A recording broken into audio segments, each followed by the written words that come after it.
bee bites, the bee bites, the bark of the tree bites, the quietness of darkness, the stories told by firelight, the long night, the food bites, a summer made of memories that kept candy. Good morning, happy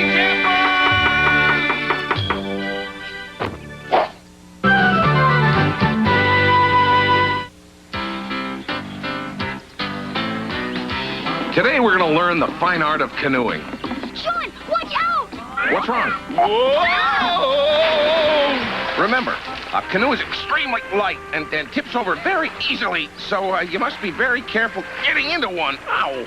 Canoeing is one of camping's greatest pleasures. Oh, the water whispering by you as you glide silently along, the gentle breeze ruffling your hair. Ooh, the gentle splashing of water against your face.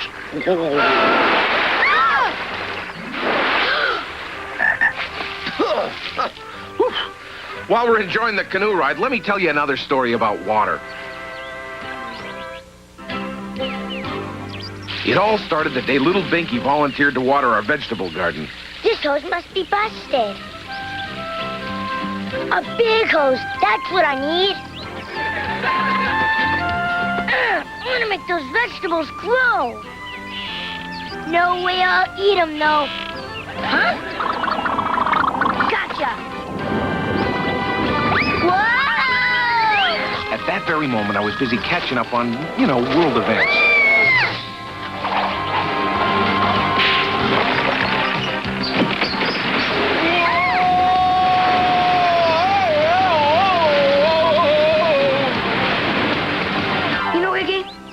Summer camp would be totally cool if it just had one thing. An escape clause? No. Surfing. Catching an awesome wave. Hanging 10 as you shred the tube. Man, I can almost hear the surf now. I can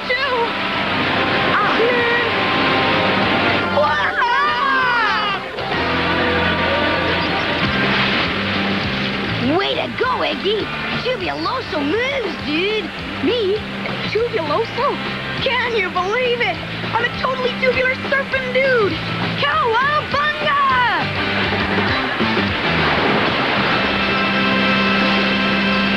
But that wave wasn't all fun and games. By the time it was over, the campgrounds were completely waterlogged. I can't get this mud out of my hair. Now I'll never look fabulous. But you always said mud packs were good for your complexion. Oh, this is all your fault, Binky. Oh, Binky. I'm sorry, Vanessa. I was only trying to help. Please, Binky, stop trying to help. You're too small. Okay. Are you proud of yourself, Vanessa? Making little Binky feel bad? You're right. I guess I was a little rough on him. But not having my hair just right always makes me so cranky. Binky did what he always does when he's feeling low. He climbed a tree. Nobody likes me on account of I'm so small. I wish I had a friend the same size as me. Hi, you want to be best friends? All right. Meanwhile, Robin, worried about Binky, had gone to the forest to look for him. Binky! Yoo-hoo! Binky! Binky! Hey, wait! Binky, where are you? Here I am. Oh, you scared me. Well, you scared away my best friend. Your best friend? In a tree? He's a bird. Here's one of his feathers. Where have I seen that kind of feather before? He's a great big bird with a million different colors and two big things on his head. That definitely sounds familiar. Let me look it up in my bird book. That's him. That's the one. But that's a twin-crested nut warbler. They're extinct. It did not stink. Watch what you say about my friend. No, extinct. It means there aren't any more of them. But I tell you, I saw one. Okay, did it make a call like this? Uh-huh. Hi, best friend. Binky, you found a twin-crested nut warbler. You're going to be famous. Hey, keep the line moving. Imagine an honest-to-goodness twin-crested nut warbler. Big deal. Yesterday I got an autograph from a double-breasted seersucker. Now what? I got one from a yellow-bellied tax dodger. I beat you both. I got Elvis's autograph, and that was just last week. We all awaited the arrival of Dr. Morton Flysacker, the world's leading authority on birds. Dr. Flysacker, I presume. I have that pleasure. Now, which of you supposedly sighted the alleged twin-crested nut warbler? Binky here did. If this turns out to be a fake sighting, someone's in a lot of trouble.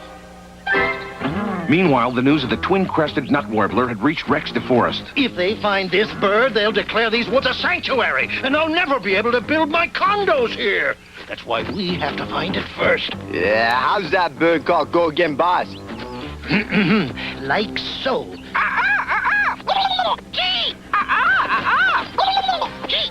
Oh, look, boss! Here it comes! Give me that! No way! I saw him first! Oh! Okay, you can have it. Yeah, good thinking, boss. You really used your head.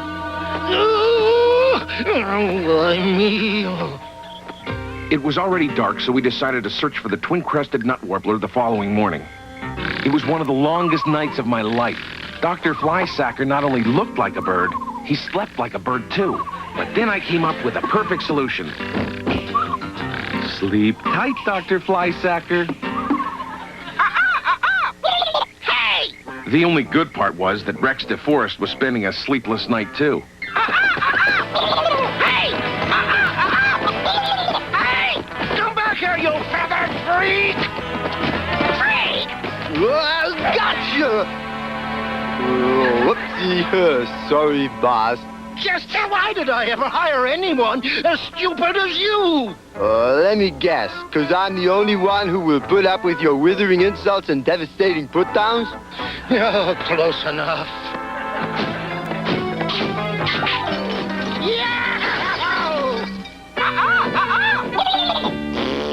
You have a bird brain. Interpret for me. What's it saying? It's definitely saying it's hungry. Then we better find it something to eat.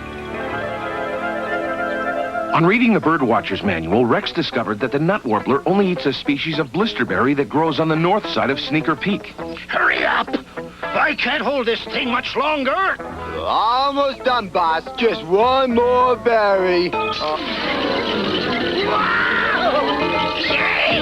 Hi, boss. You come for the blisterberries? Here, take them.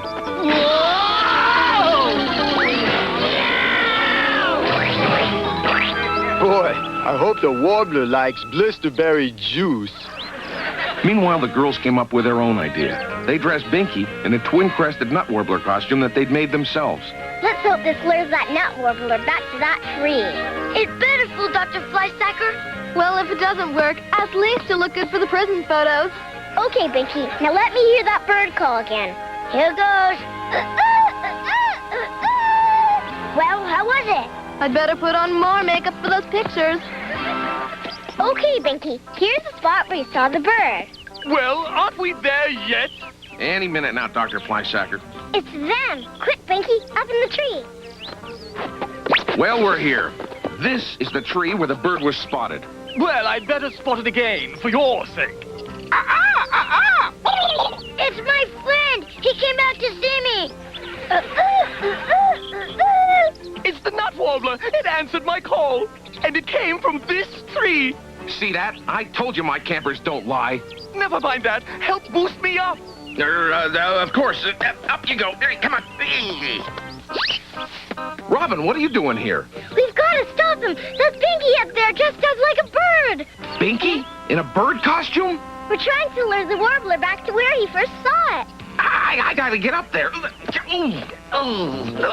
we go. There we go. What? Since when do twin-crested nut warblers wear sneakers? Hey, Mr. Flushwater, let go of my leg. You're coming with me, you pint-sized hoaxer. Hey! Hey! What that? Stop that!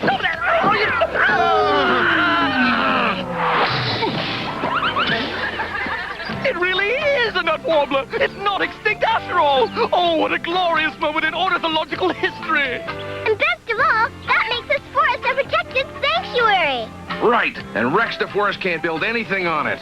That's what you think. Take a look. It's leaving. Along with your chances of holding on to this property, Candy. I'm afraid he's right. Without a twin-crested nut warbler, it's no longer protected. Chester, call the bulldozer company and tell them to start rolling. You better not call him yet. Look it. Hey, anybody got any blisterberries? Blisterberry.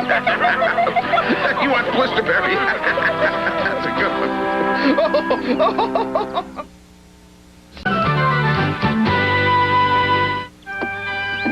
Campers, today we're going to experience the thrill of making our very own pottery. Doesn't that sound exciting?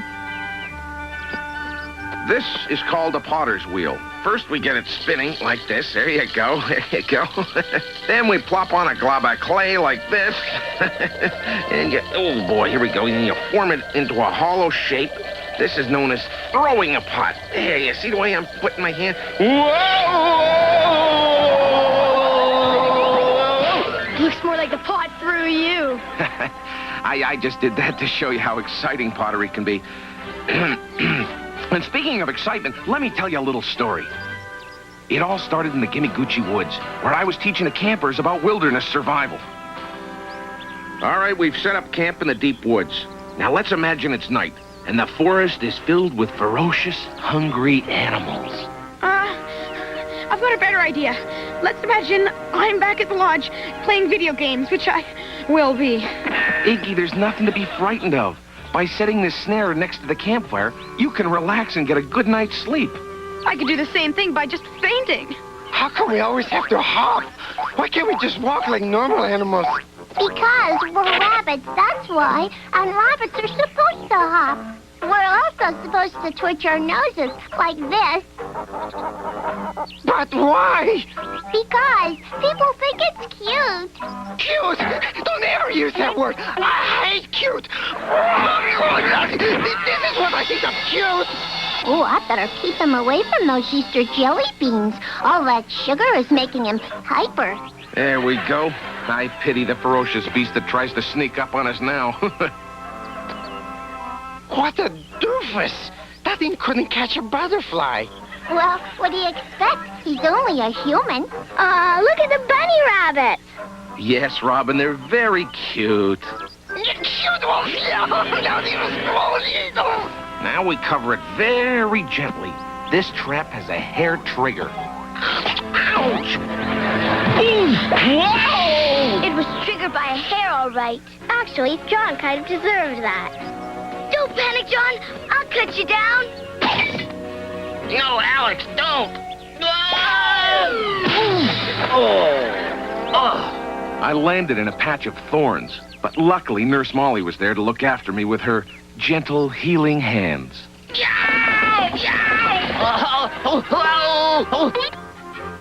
Oh, really, John? Oh, you don't have to go to such pains just to see me. Pain is right. Ow! Oh! Oh, why not simply come right out and ask me to dinner? Well, I'd like to, you know. But I'm afraid I couldn't sit down to eat dinner, you know. Bunko for you, John. Oh, great. Thanks, Alex. Saved by the phone bill. Whoa!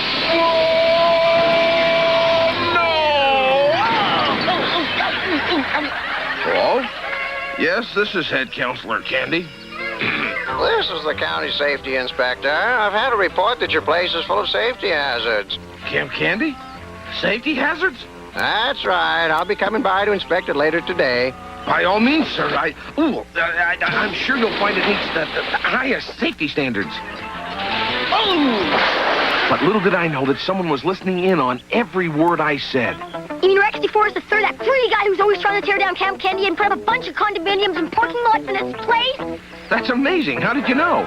Hey, it doesn't take an Einstein. He does that in all your stories. Chester, my plan is working. Oh, what is it, boss? Let me hear. Will you please stop eavesdropping on my eavesdropping? Sorry, boss. Ow! You bug-brained baboon! I'd wring your neck if I weren't in such a good mood. You are? Of course I am! Can't you tell by my face? And all because Camp Candy is about to flunk that safety inspection.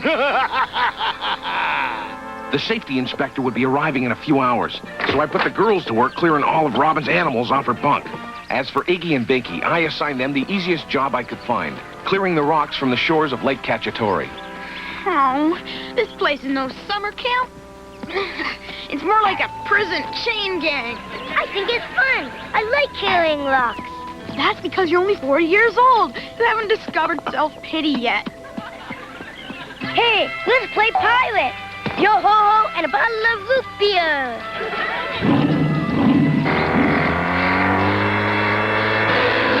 No, Binky, don't! Wait!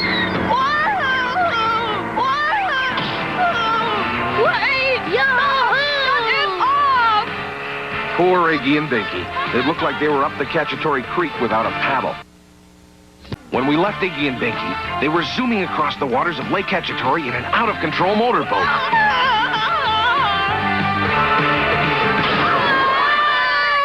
But as luck would have it, just at that moment, Rex and Chester were walking by, discussing their latest nasty low-down scheme. He's bound to find some infractions, and when he does, the place will be mine. What was that? Kids screaming? You were right. It is a couple of kids. Hold on. Aren't you two brats from Camp Candy? That's right, we are. These kids are the answer to a prayer. As part of Rex's rotten scheme to close down Camp Candy, he brought Iggy and Binky to his lakeside lodge. Wow, what a humongous place. Well, my lads, it's all yours. Oh, no, you don't. I'm not getting stuck with your property taxes. I mean, you can have the run of the place. Really? You mean it? Word of honor. Did you hear that, Iggy? We can run around the place. Yahoo! Yippee! Oh, wow, Iggy. This is going to beat summer camp. Well, how long you gonna keep him here, boss? Just until that inspector realizes that a couple of campers are missing. Then he'll shut Camp Candy down for good. Meanwhile, keep those kids entertained. Don't worry, boss. I know just what kids like. Okay, listen up. Now, I'm going to teach you the game that we played all those years I was in kindergarten. Oh, boy. Yow! Meanwhile, realizing that Iggy and Binky were missing, we formed a search party to look for them. Hold it, everyone. I found something. Is that a clue? Better than that, it's a spotted salamander. Guys, meet Sally. This phony sneaker trail is bound to throw them off the track.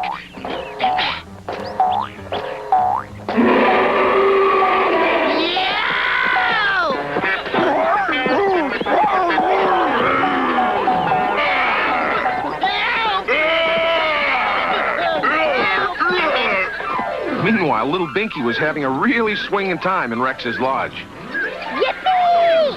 Hey, quit it! Uh-oh, I don't think he'd like that. I'm gonna fix you good. Run, Binky, run!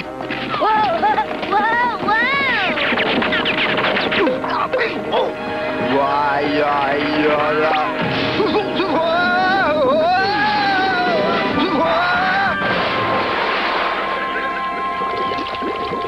Suddenly, we found what we'd been searching for. It was Iggy's footprints. I never realized Iggy was so athletic.